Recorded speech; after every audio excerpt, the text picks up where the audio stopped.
Hi, I'm Sabrina Guo. I'm 17 years old and I'm from Long Island, New York. One fun fact about me is that I love to write poetry. I actually published a debut poetry chapbook called Catalog of Ripening. I'm the founder of Girl Pride International, or GPI, a 501c3 global girls empowerment nonprofit organization that serves the material, emotional, educational, financial, and other various needs of marginalized girls around the world, including refugee girls as well as undocumented migrant children.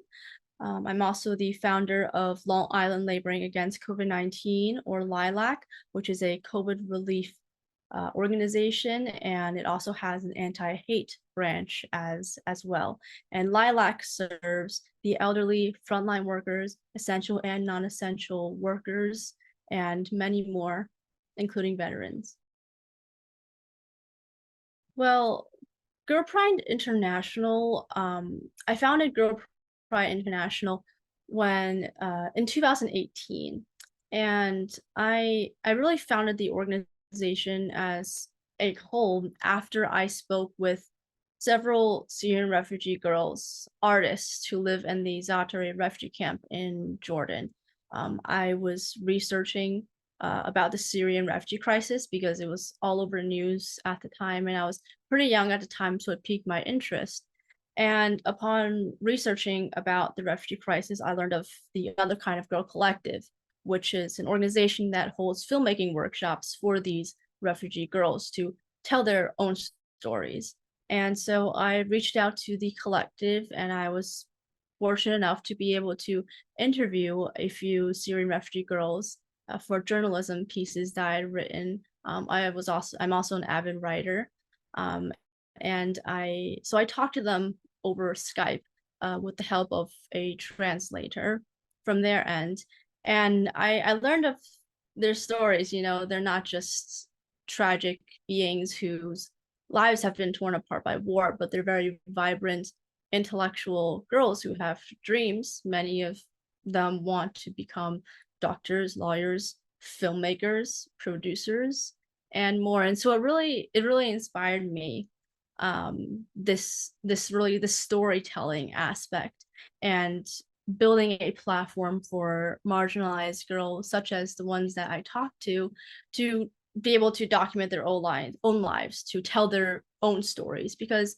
there's sometimes the news often sensationalizes certain things, especially these kind of stories. So I thought it was really important to build a platform for these girls to tell their own stories. And that was the thought process behind founding Girl Pride International, really, to amplify the voices of marginalized girls who, have their own unique stories to tell.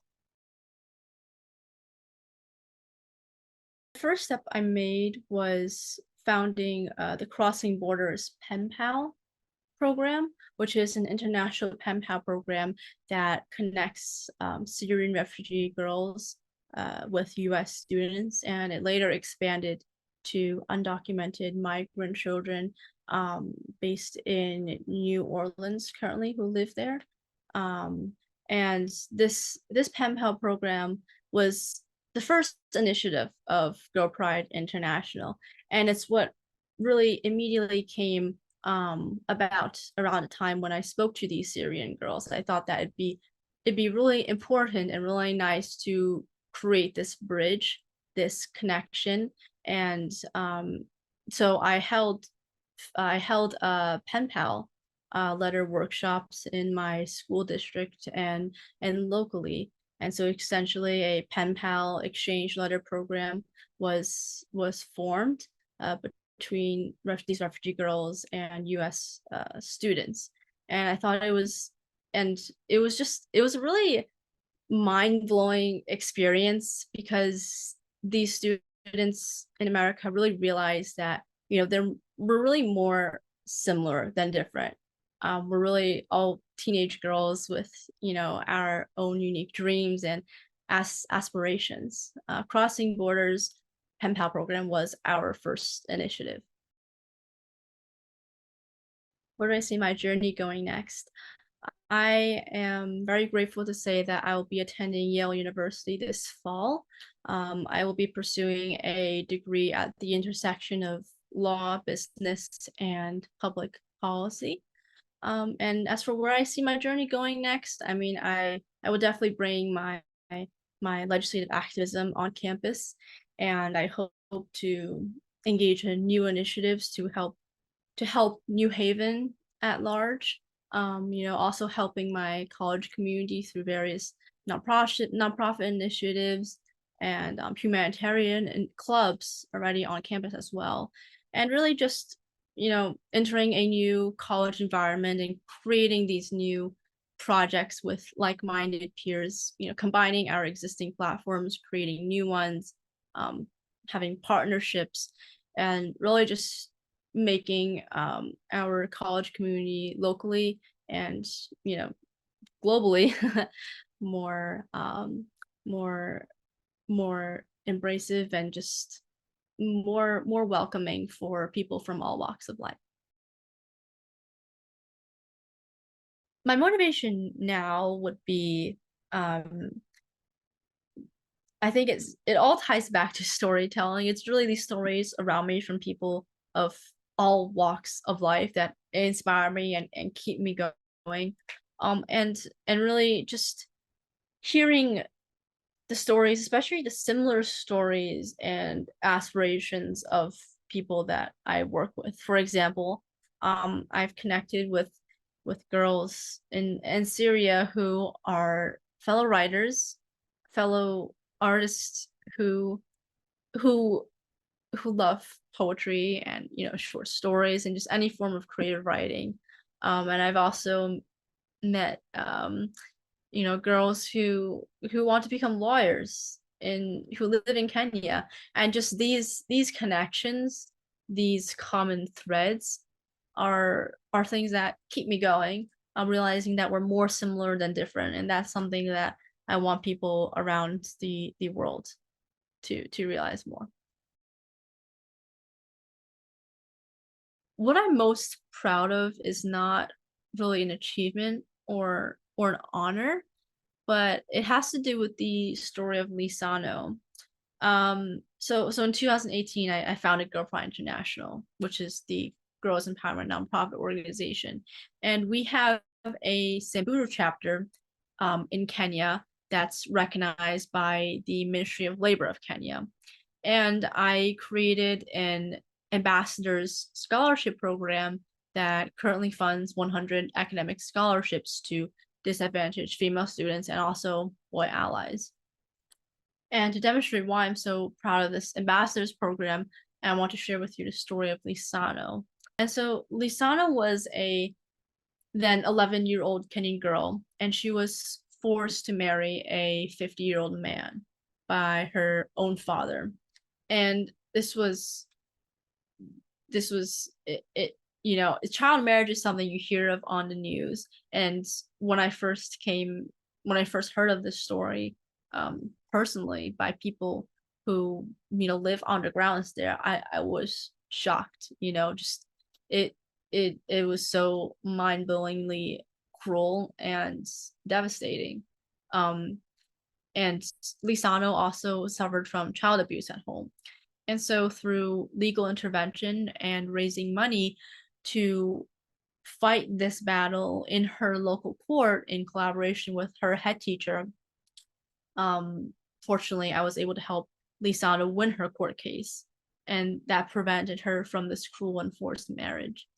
And this experience is so profoundly important to me, because it instilled the belief and hope that there are strong and positive forces that are fighting on behalf of other girls' futures, and promises to become local community leaders of women empowerment. And Lisano is not only continuing her education through our scholarships, but she's also an aspiring lawyer who vows to dedicate her career to fight for the freedom and the right of education of other girls in similar situations in her own community. And her story and journey also inspire me. I also want to become a human rights lawyer and it brings me so much joy and pride that I can be on the same journey with Lisano to amplify our impact in the world in similar ways. And you know, that this also ties back to what's my motivation now. And this this story of Lisano winning her court case is it's something I'm one of the things I'm definitely most proud of. I'd say the ways that media and entertainment have really transformed me as a person, as well as the work that I do with my organizations, would be um, I've really learned how music is, for example, music is it's a universal language. And you know, Lilac and GPI, we thrive on forms of media such as you know, our pen pal program, letters, digital media. Lilac also has a Thank You We Care initiative where our members create and donate artworks, letters, cards. We've also created two short documentary films that were screened in various communities. Um, and also music is something that I'm personally also very involved in. I'm very grateful to say that Disney actually featured me for their Use Your Voice initiative for AAPI month. I was the flagship video for the initiative, and I played the Butterfly Lovers Concerto. It's a very famous Chinese um, traditional song, and I played it to celebrate my Chinese heritage. I also performed violin, actually the electric violin. I know classical, and I also played electric violin. I performed in different rallies. For example, Be Kind by Halsey Marshmallow, the song, I performed that at an anti-API hate rally that I had co-organized. And, you know, Be Kind, the title, I played it to, you know, tell everyone to be kind to people of all different backgrounds. And it was very suitable for the anti-hate rally.